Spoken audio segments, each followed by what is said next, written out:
Most earthing calculation mistakes happen not because of the engineers don't know the formula, but because they use the wrong method. In today's video, I will explain a complete IS 3043 based earthing calculation sheet step by step and show you how to calculate the number of earth electrodes correctly. And if you are an electrical engineer, site engineer or a student, this video will help you design electrical earthing correctly, economically and as per IS standard of 3043. Let's start with the input data. The first and most important input in any earthing design is the soil resistivity. Soil resistivity here considered is 50 ohms meter. This value usually comes from the Van Open test or geotechnical report. Earthing design without major soil resistivity is only guesswork. So in this table you can see this is the reference table for an approximate ohm meter resistivity table. So you can take the ohms from this. Second is electrode details.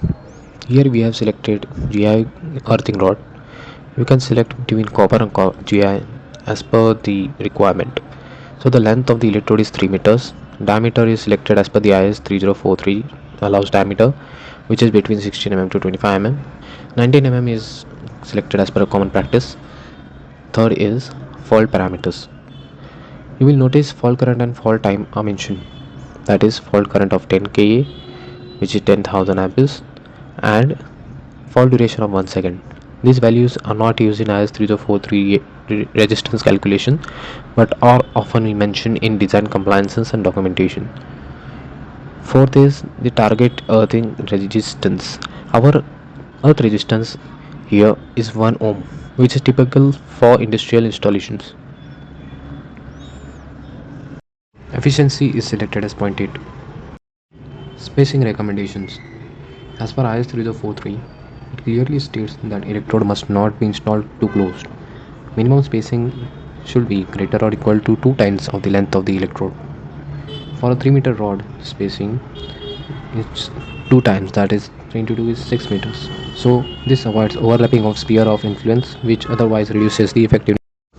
After all the parameters are inserted, we have to do calculation of the single electrode resistance. The formula for this is rho, that is soil resistivity divided by 2 pi L. L is the electrode length into log of 4 into electrode length divided by the electrode diameter minus 1. So after putting this formula, we have getting this soil resistivity of 14.45 ohms. This value is theoretical and actual site value may slightly vary. Different installation requires different earthing resistance values. Residential is less than or equal to 5 ohms, commercial less than or equal to 2 ohms, industrial less than or equal to 1 ohm, and power station is less than or equal to 0.5 ohms. In our case, we are designing for 1 ohm.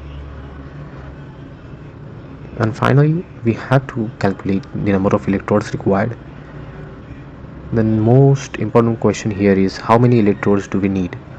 For that, we have used the formula of this number of electrodes equal to R single, that is the single electrode resistance divided by the target earth resistance that we required into efficiency factor.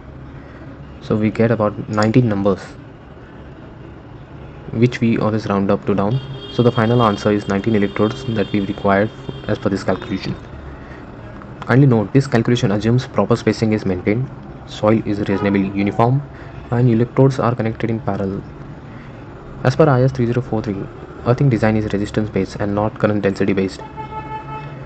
IS 3043 earthing design is based on major soil resistivity, achievable earth resistance, proper spacing, parallel electrodes, or earthing grid, chemical enhancement if required.